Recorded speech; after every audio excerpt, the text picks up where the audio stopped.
منع کر دیا۔ روح کا اشارہ سمجھ کر اس نے وقتی طور پر انہیں کچھ بھی نہ بتایا تھا، لیکن روح نے یہ بات کیوں چھپائی؟ وہ اس سے پوچھنا چاہتا تھا۔ روح نے تو اس سے اور بھی بہت کچھ چھپایا تھا، لیکن فی الحال وہ یہ لمحات جی رہا تھا جس میں وہ اپنی ماں کے ساتھ تھا۔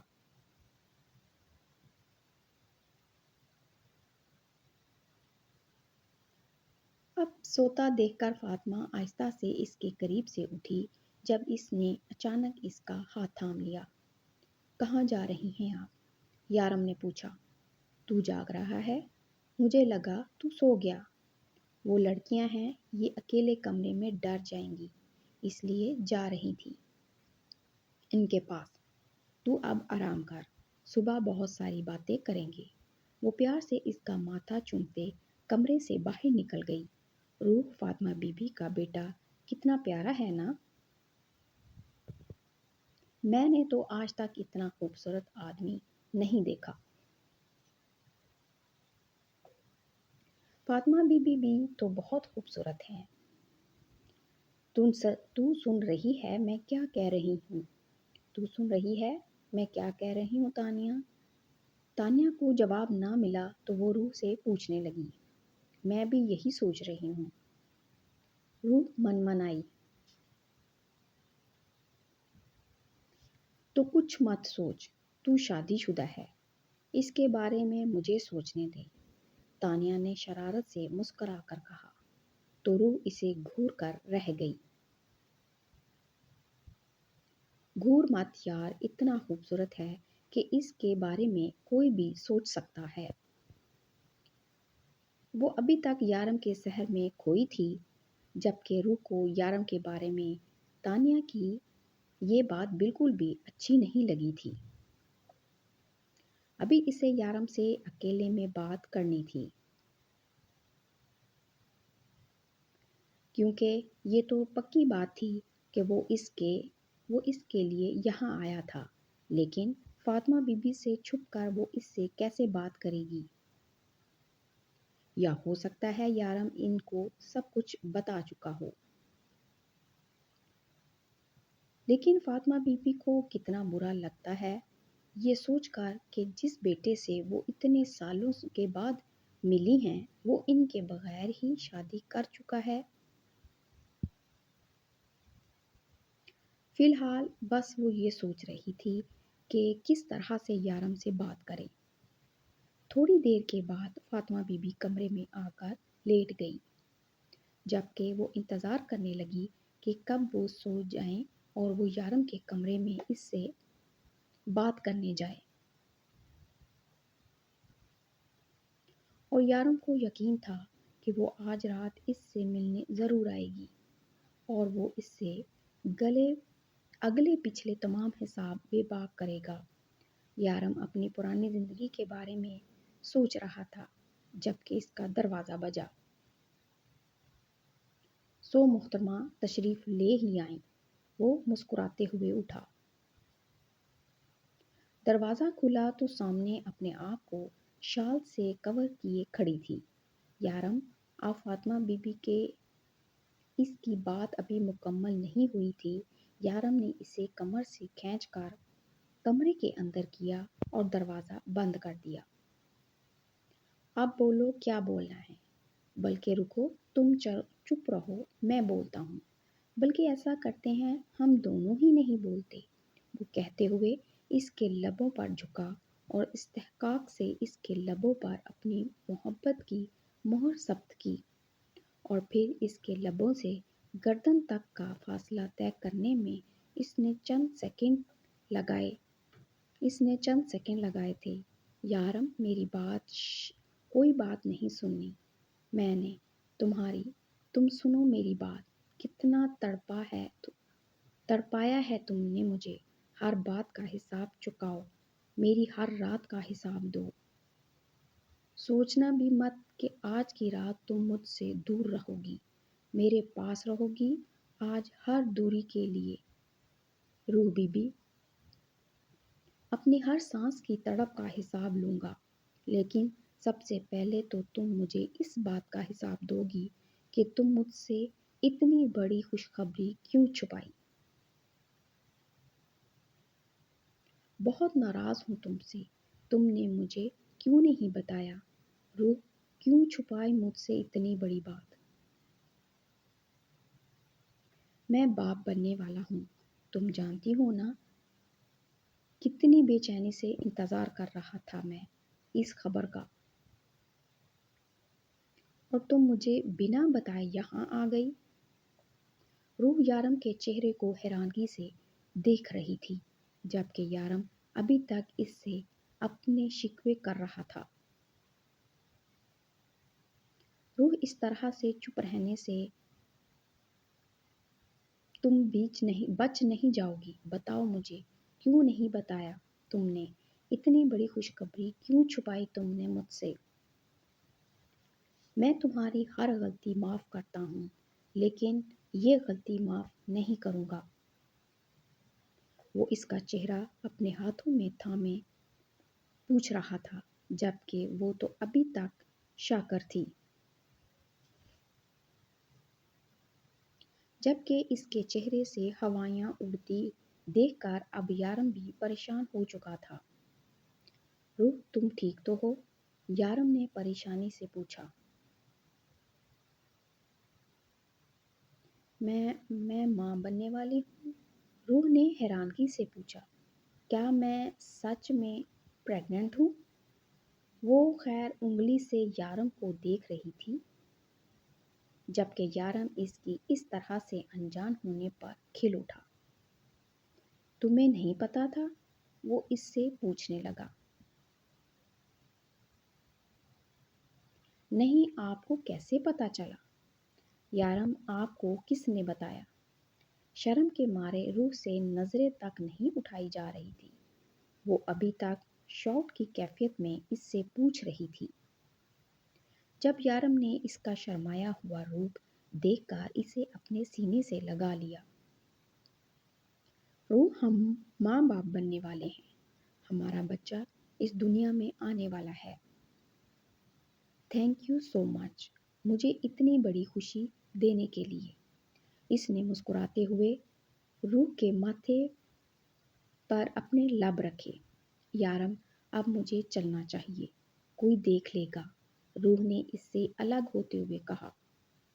بالکل بھی نہیں، یہاں لیٹو آرام سے، آج کی رات میں اپنی بیوی اور بچے کے ساتھ گزاروں گا۔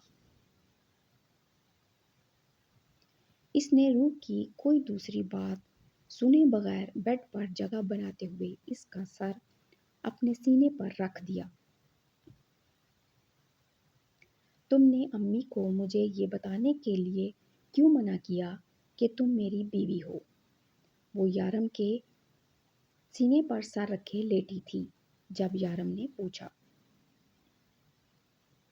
یارم، آپ فاطمہ بی بی کے اکلوتے بیٹے ہیں، نہ جانے کتنے خواب دیکھے ہوں گے انہوں نے آپ کی شادی کے لیے،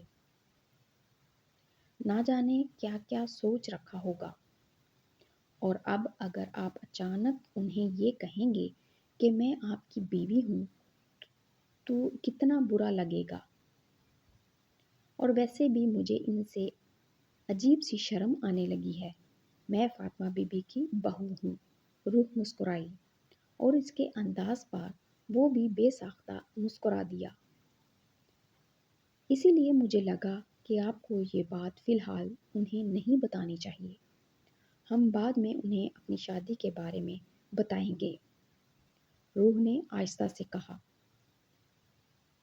وہ میری ماں ہیں، آج نہیں تو کل تو یہ بات انہیں پتہ چلنی ہے، تو کیا فرق پڑتا ہے، بعد میں بھی تو انہیں یہ بات جان کر دکھ ہوگا نا، اور ویسے بھی انہوں نے خود مجھے اپنے آپ سے الگ کیا تھا۔ انہوں نے آپ کو خود سے الگ کیا تو آپ نے بالکل ہی الگ ہو گئے، آپ انہیں بعد میں یہ بات اور حالات بتائیں گے تو انہیں برا نہیں لگے گا، ہم ٹھیک سے انہیں سمجھائیں گے، میں خود انہیں بتا دوں گی، اور تم انہیں یہ بات کب بتاؤ گی؟ روح، میں یہاں تمہیں لینے آیا تھا اور یہ بھی جانتا ہوں کہ میں میرے ساتھ کبھی نہیں آئیں گی۔ یارم کے لہجے میں اداسی تھی۔ بتا دوں گی یارم۔ ٹھیک ہے، کل ہی بتا دینا۔ میں نہیں چاہتا کہ تم اتنے دن مجھ سے دور رہو۔ یارم، میرے خیال سے بھی مجھے چلنا چاہیے۔ یہ نہ ہو کہ تانیہ آپی جاگ جائے۔ روح اٹھنے لگی جب یارم نے اسے اپنے قریب کر لیا۔ اتنے دنوں کے بعد ملی ہو اور دور جانے کی باتیں کر رہی ہو اور تمہیں لگتا ہے میں تمہیں جانے دوں گا۔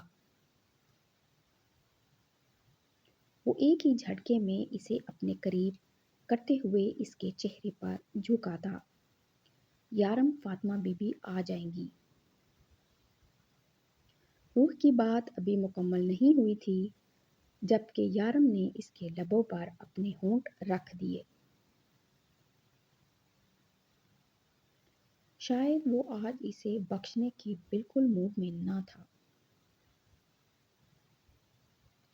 یارم، تانیہ آپی، روح، تم میرا موڈ خراب کر رہی ہو۔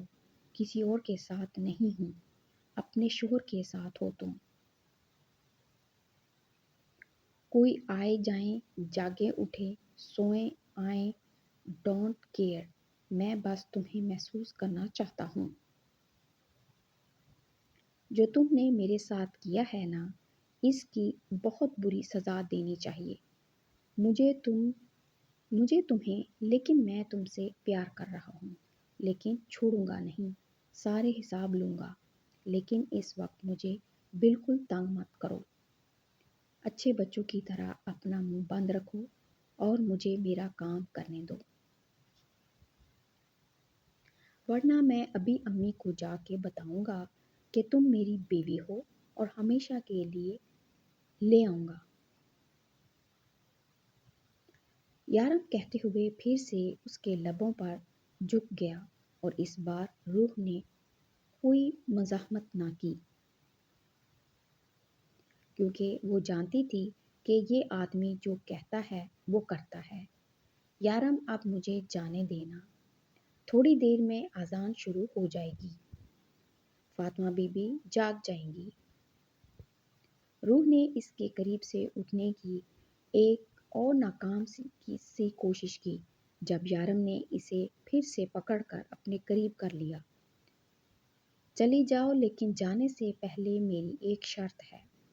آج اس نئے سال کی پہلی صبح میں تم سے اس نئے سال کا تحفہ مانگتا ہوں۔ یارم نے اس کے لبوں پر انگوٹھا پھیرتے ہوئے کہا، میں آپ کو تحفہ دے چکی ہوں، اب مزید میرے پاس کچھ نہیں ہے آپ کو دینے کے لیے۔ روح اس کا اشارہ سمجھ کر گھبرا کر بولی، لیکن وہ تحفہ تو میں نے دیا ہے، تمہاری باری تو اب آئی ہے۔ وہ کہتے ہوئے ایک بار پھر سے اس پر جھکا تھا۔ نہیں یارم، پلیز جانے دیں۔ وہ جانتی تھی یہاں سب مزاحمتیں بیکار ہیں، پھر بھی ناکام سی کوشش کرنے لگی جبکہ یارم اس کی کسی بھی بات پہ دھیان نہ دیتے ہوئے اپنے کام میں مگن تھا۔ جب اذان شروع ہو گئی،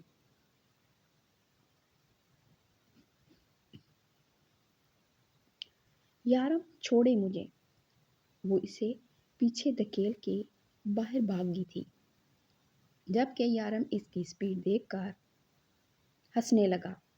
اس کی بات ٹھیک تھی، اگر یارم اچانک اپنی ماں کو یہ کہتا ہے کہ وہ شادی کر کے آیا ہے تو انہیں برا لگے گا، لیکن روح کو ان سے شرم کیوں آ رہی تھی؟ محترمہ کے لاجک ہی عجیب ہیں۔ وہ مسکراتے ہوئے دوبارہ لیٹ گیا۔ تم پاس نہیں ہوتی تب بھی نیند حرام ہوتی ہے، تم پاس ہوتی ہو تب بھی نیند کی قربانی دینی پڑتی ہے۔ روح بیبی کیوں میری نیند کی دشمن بنی ہوئی ہو؟ وہ ایک بار پور انگڑائی لے کر اپنے اوپر کمبل ڈالنے لگا۔ جب نظر اس جگہ گئی جہاں ابھی تھوڑی دیر میں پہلے روح اس کے ساتھ تھی، وہ بے ساختہ مسکرایا۔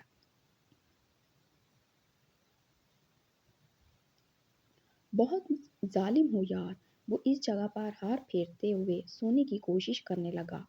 وہ جلدی سے کمرے میں آئی اور اپنی جگہ پر لیٹ گئی، جبکہ تقریباً 2 منٹ بعد ہی فاطمہ بی بی نے اسے پکارنا شروع کیا، روح اٹھ نماز لے، روح اٹھ نماز پڑھ لے۔ ان کے کہنے کی دیر تھی کہ وہ اٹھ کر بیٹھ گئی۔ ارے یہ دروازہ کس نے کھلا چھوڑ دیا؟ میں نے تو آتے ہوئے بند کیا تھا۔ فاطمہ بی بی سوچتے ہوئے اٹھی۔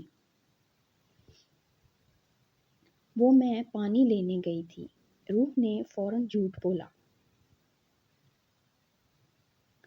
فاطمہ بی بی ہاں ملاتی اٹھ کر واش روم چلی گئی۔ اللہ پوچھے آپ کو، یارم نئے سال کی پہلی صبح ہی مجھ سے جھوٹ بلوایا، پورے سال ہی جھوٹ بولتی رہوں گی۔